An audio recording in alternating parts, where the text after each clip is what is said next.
My mission is simple, to make you money. I'm here to level the playing field for all investors. There's always a bull market somewhere, and I promise to help you find it. Mad Money starts now.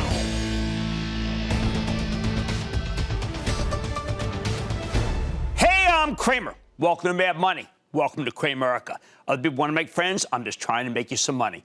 My job is not just to entertain, but to educate, teach you, and put it in context. So call me, 1-800-743-CNBC. Tweet me at Jim Cramer. No, oil isn't worthless. No, not every brick-and-mortar retailer is going to zero. No, not every biotech will keep rallying every day. But that's sure the way it feels like on a day when oil imploded and the stock market got slammed because of it. Dow losing 592 points. S&P sinking 1.79%, but the Nasdaq declining only 1.03%. Why? Of course, because it's got a lot of tech and biotech. Now, I don't blame a soul for being confused here. Because the situation is, well, confusing. We're in uncharted waters right now. We're witnessing some historic divergences that don't lend themselves to easy explanation.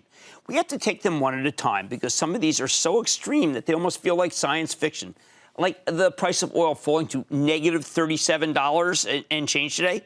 Yeah, that's right. You heard me. Negative 37, minus sign. Let's start with oil, as that meltdown was terrifying to watch. At dawn, crude was down about $1.50, a little bit below 20. It seemed okay. By the time the stock market opened, it was down to 11. Then it went negative, meaning that whoever owned the oil last had to pay someone else to take it off their hands. Next thing you know, it was negative 10, then it was negative 20, then it was finally negative $37, which signals, yes, a totally broken market. How do you get this kind of action? Only one explanation. Someone with deep pockets made a huge bet that oil would bounce, maybe at a couple of bucks when it was at $1, who knows? But it didn't bounce. The scalper or scalpers, mostly financial holders, not actual oil sellers or buyers, ended up being scalped themselves. Here's the issue. When you buy the oil futures, you eventually have to take delivery of the actual barrels. That means buyers need to find someplace, any place to put the stuff, running out of storage space. So in the end, companies that had saved room ended up being paid a fortune to take the oil. Maybe they had empty tanker space or holes in the ground. Who knows? The thing is, this is mostly financial. Maybe even financial chicanery. Oil isn't really worthless. It's worth as much as it costs for that big buyer to find a home for all those barrels, other than his own swimming pool and thousands of others like it. We do know this. Very little actual oil traded. These were financial trades, where buyers stepped aside and pretty much tortured forced sellers right until the end. It's a bit like the reverse of a short squeeze, where buyers have to pay up and up and up to bring their stock in. Rather than trying to explain it any further than this, because it is so crazy, we're going to speak later in the show to Rusty Brazil of RBN Energy. He predicted the possibility of an oil Armageddon just last week. He's a major reason why I've been adamant that oils are too toxic to own. I hope if you watch this show that you don't own any of these things. He could also explain how this really wasn't about there's no price for oil. Look, it trades north of $20 according to next month's contract. It's just a breakdown about how oil trades on this particular day. But I do want to step back and point out that this whole oil blow-up is emblematic of everything that's kind of awry or crazy or going wrong here. So many things are broken. So many prices have gone haywire in every different industry that the averages themselves are no longer capable of relaying what publicly traded companies are actually worth. For example, with crude in negative territory, you could argue that every single oil company, every pipeline operator, every driller, every service provider is effectively worthless. That's wrong. Many of these companies aren't really even levered to the near-term price of oil. Others are well hedged. And while I'm sure they're aghast at what's happening, they're not jumping out of the windows. Really, this is a windfall for anyone with storage, because right now you could make fortunes simply being paid to take oil and stick it somewhere. Then you can sell it off at a higher price a month from now. That's right. If you have storage, you could have gotten $37 to take each barrel. Then you sell those barrels in the futures market for $20 a barrel. That's a malfunctioning market that it couldn't work today. Simply shouldn't happen, and it didn't involve a lot of volume. The oil market malfunctioned for the same reason that Amazon was up on a hideous day, or Alibaba, or Vertex, or Shopify. And you know what that reason is, and so do I. That reason is COVID-19. How did the pandemic effectively destroy so many markets, and today was the oil market? Because the worldwide lockdowns have destroyed demand. Normally, you'd expect actual buyers, companies that need oil, to surface at the end of the day to take advantage of the weakness. Didn't happen. Hey, our government could have stepped in and put it all in the Strategic Petroleum Reserve. That didn't happen either. Anyway, there was way too much for sale for that to matter. We know who didn't want any. Refiners, airlines, utilities, or hedge funds who've been renting space at the big Cushing oil complex or on tankers, as all tankers seem to be full, witnessed the 19% rally in Nordic American tankers today, the largest company. At the same time, the companies that usually benefit from cheap oil, the cruise lines, the airlines, the restaurants, well, they're not winners. Their weakness is the reason why oil collapsed. People aren't going out. People aren't traveling. It all comes back to what everything comes back to, the virus. COVID-19 has robbed all the traditional buyers of demand, and therefore of their money. If you're United Airlines, do you really need any near-term oil? No, what you need is a bailout from the government, some money, which you get. And where would you even put that oil? It's not even your business. You're an airline, for heaven's sake. Can a cruise ship, a Carnival, Royal Caribbean, take oil down? For who? For what? They aren't even sailing, though I guess you could fill up the empty ships with barrels. I don't know. How about traditional gas stations? Makes sense. Why? The roads are empty. You don't need refined product. I would love to tell you that the oil stocks are all buys, value buys, but why? If this kind of nonsense keeps up month after month, and it hasn't yet, well, these companies won't be able to stay in business. Many of them will go under. They'll be like retailers who had to close because of the disease. Some, maybe many, will never open again. We know that there are plenty of banks that are on the hooks for these loans to oil companies. Last week, we had the big banks reports, and they've all made lots of loans to this industry. Well, why not? It was a great growth industry for so long. I think they're probably reassessing their exposure right now, like this moment.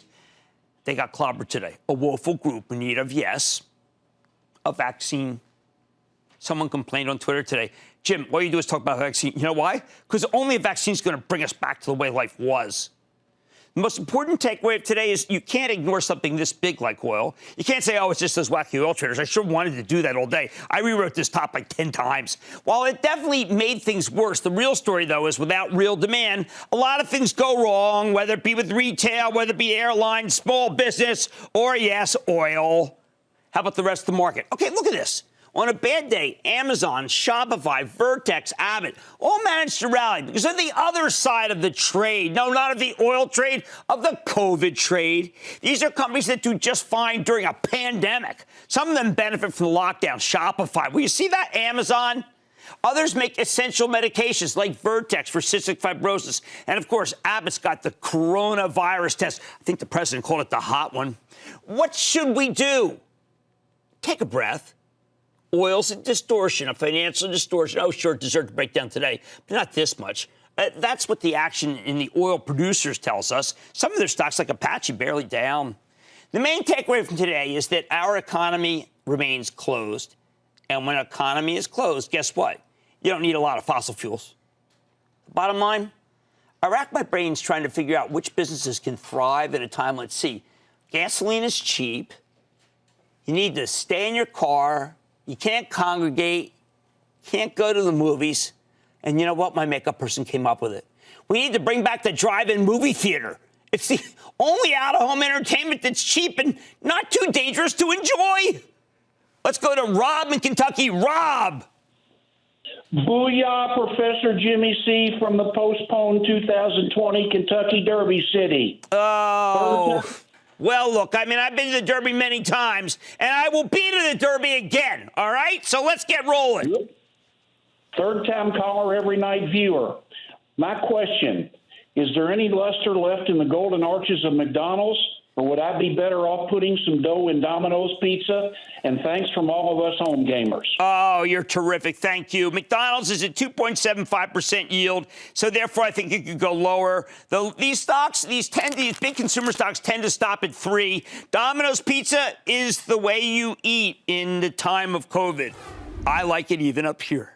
Wow. Nick in New Jersey. Nick. Booyah, Jimmy Chill. Yo, man. What's up? First time, long time caller. Grew up in Bucks County, an Eagles fan. All right, there you. Oh yeah. Let's hope they play, but not if we're going to get sick. What's up? My question is, I bought Owens & Minor as a speculative stock I saw on Mad Money. Yeah, wasn't that something? Yep, I saw you had him on recently, and since we're going to be wearing masks for a while, buy, sell, or hold. No, I like what he had to say, Paseka. I thought that he was very on his game. I think that as far as I'm concerned, it's a great spec. You call it a spec, I'm calling it a spec, and it's a great spec. How about Ed in Massachusetts? Ed. Hey, biggity, biggity, booyah, Cramer. Well, there you go. I like that a lot. What's going on? Yeah, I want to give a quick shout out to my friends and fraternity brothers who are all missing Carnival down there in the Berg. Hasso, I'll see you guys next year. I know you love it there yourself. There you go. Nice shout out. My question is about a conglomerate called Newell Brands, ticker NWL. Yeah. It owns such brands as Rubbermaid, Crockpot, Ball, Sharpie, Coleman. They make PPE also, it would appear, various rubber gloves, some cleaning supplies like sponges and mops, food storage containers. Right. They also have Mr. Coffee, Crockpot, bread No, maker. they own a look. They have that's a stay-at-home company that I would normally be recommending, except for the fact that it has a lot of debt. It took on a lot of debt, and it's got a 7% yield, which to me says be careful, because any company yielding more than 5-6%, you got to do a lot of work on. I am not sold on the deal that Newell is ready yet to come out of the doldrums that it was in. All right, listen, we are in uncharted territory. We're seeing historical divergences right now, and boy, are they confusing as all get out. On Mad Money tonight, U.S. crude prices dropped more than 100% and turned negative for the first time in history. I'm talking with energy expert Rusty Brazil to find out what it all means for the market. Then, one of the world's most iconic companies just reported earnings with a new man at the helm. All right, people don't like it short term, but I say let's give him a chance. Let's talk to the CEO. And Robinhood has suffered repeated outages during the recent market turmoil. Well, the reports that the company's closing on a fundraiser at about $8 billion. I'm getting to the bottom of all this action with Private Players co-founder, and believe it or not, it's real positive. So stay with Cramer. Don't miss a second of Mad Money. Follow @Jim Cramer on Twitter. Have a question? Tweet Cramer. #MadTweets. Send Jim an email to madmoney@cnbc.com or give us a call at 1-800-743-CNBC. Miss something? Head to madmoney.cnbc.com.